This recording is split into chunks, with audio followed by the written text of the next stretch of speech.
Good evening, visitors. Welcome to the Australian War Memorial's last post ceremony. My name is Troy Clayton, and joining us today from the Australian Army is Warrant Officer Class 1, Cheryl Elston. We warmly welcome the family of Private Joseph Robert Pritchard, whose story will be told shortly. We also warmly welcome the Specialist Service Officers Course delegation from the Royal Military College, Duntroon. We welcome the veterans who have served, those that are still serving, and the families that love and support them. The live stream of this ceremony is made possible by the Returned and Services League of Australia and the RSL and Services Club Association. We welcome members who are watching the broadcast of this ceremony across Australia. During this evening's ceremony, wreaths will be laid at the base of the Pool of Reflection by family and visitors to the memorial. If you're able, please stand and join in singing the national anthem.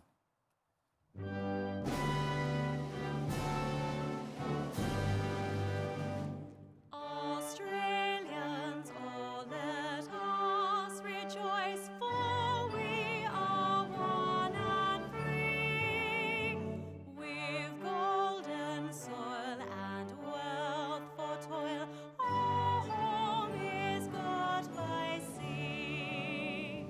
Our land abounds in nature's gifts of beauty, rich and rare.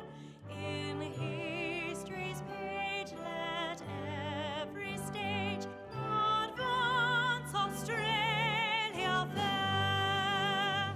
In joyful strains, then let us sing, advance Australia fair.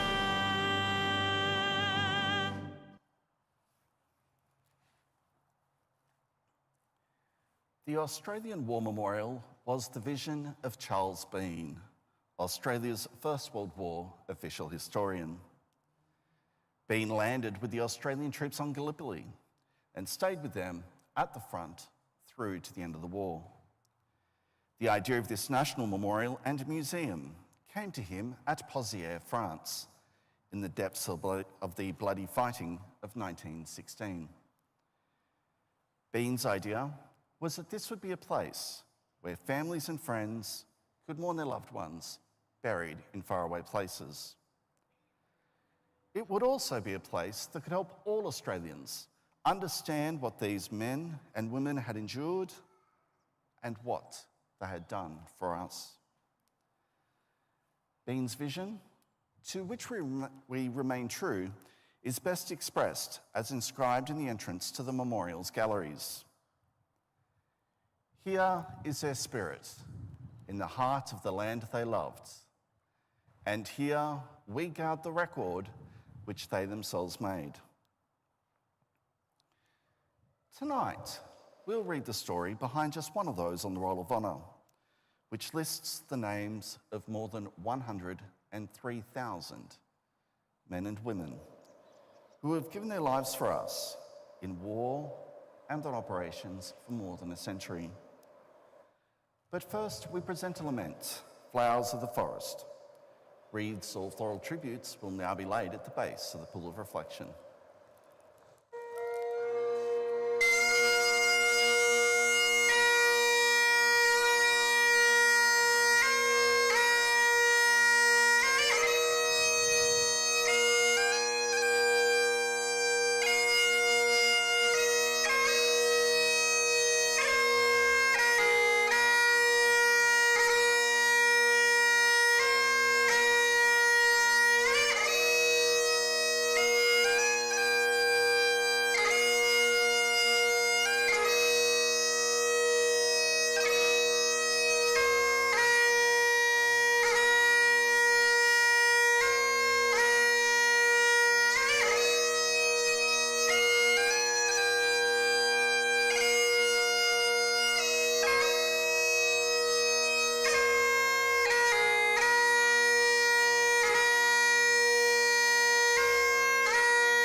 Today we remember and pay tribute to Private Joseph Robert Pritchard. Joseph Pritchard was born in 1884 in Killingworth, New South Wales. Affectionately known as Joe, he was the eldest of 6 children born to George and Sarah Pritchard. He received his education at Killingworth Public School and later took up employment as a coal miner at a nearby colliery. He later met and married a lady named Florence Jane Guerrier, and they had 4 children together. George was born in 1909, Elsie May was born in 1910, Thomas in 1912, and Lena Maud in 1913. Joe and his young family were living in Happy Valley near Killingworth at the outbreak of the war in 1914. Joe Pritchard enlisted in the Australian Imperial Force on the 2nd of July 1915. He was assigned to the 3rd Reinforcements of the 17th Battalion and began a short period of training in Australia. He embarked for active service from Sydney on the 9th of August 1915 aboard the troop ship Runic. Private Pritchard joined his unit on the Gallipoli Peninsula in early October 1915. Having arrived after both the landing and the August offensive, Pritchard's time on the peninsula was spent settling into a defensive routine. His battalion was responsible for the defence of the heavily contested Quinns Post and also spent time around Pope's Hill. By late 1915, the failure of the Gallipoli offensive had led to a withdrawal. Pritchard's unit was evacuated in December, and by January he was back in Egypt, where preparations to redeploy to the Western Front were beginning. After about 3 months' training, he embarked for France in March, arriving in Marseille at the end of the month. From there, his battalion was sent north to the Somme Valley. This had been the site of heavy fighting since 1914.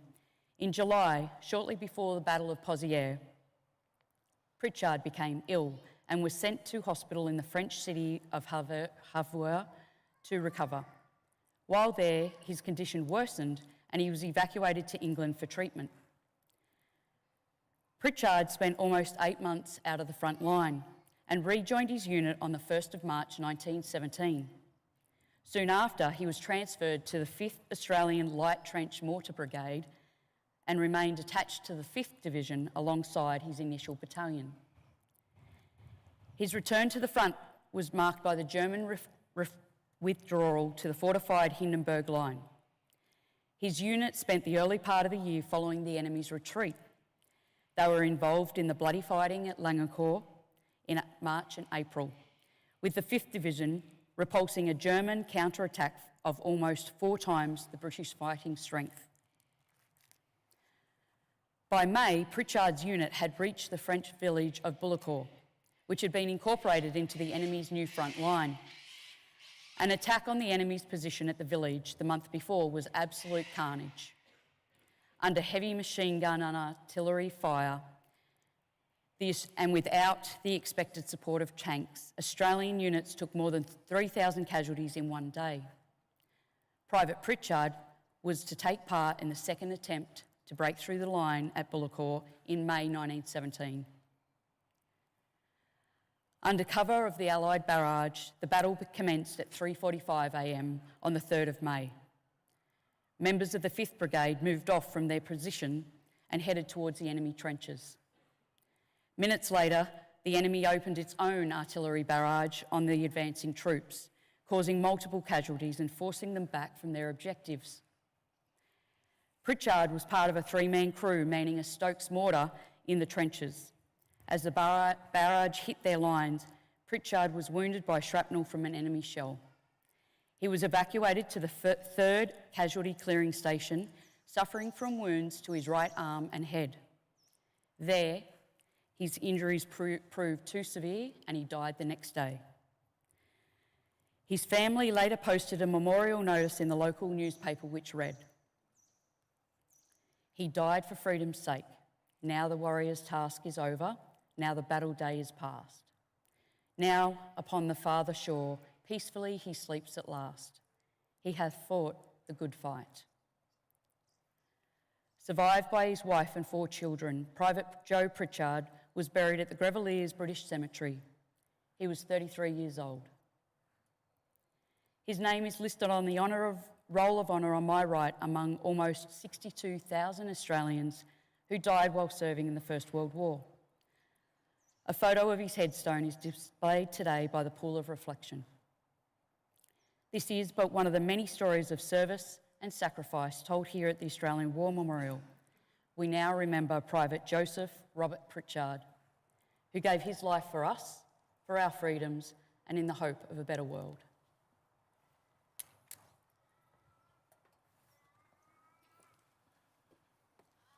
Please stand for the reading of the Ode and the sounding of the last post.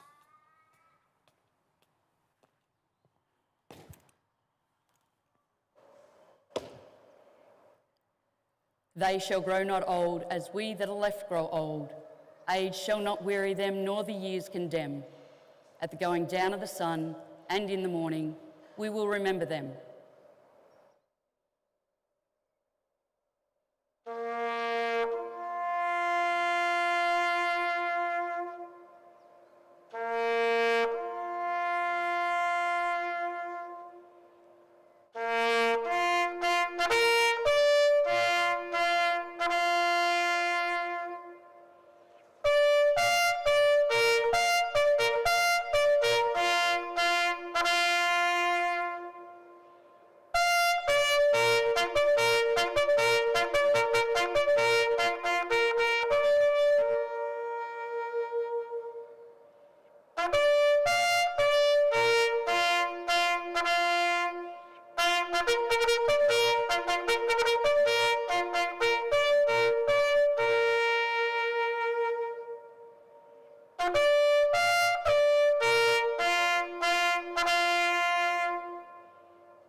Lest we forget.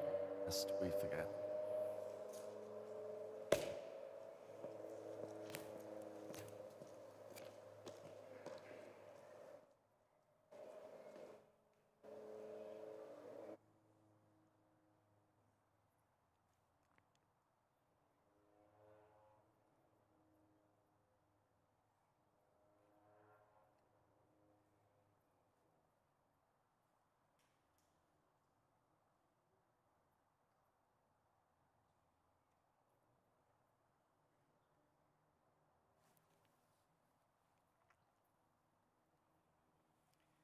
We leave you this evening with the words of the memorial's founder, Charles Bean. Many a man lying out there at Pozières or in the low scrub of Gallipoli, with his poor, tired senses barely working through the fever of his brain, has thought in his last moments, well, it's over. But in Australia, they will be proud of this. Ladies and gentlemen, girls and boys, that concludes the last post ceremony. On behalf of the director, staff and volunteers, thank you for visiting the Australian War Memorial today and for your continued support during the memorial's development project. We wish you all a very pleasant evening. Thank you.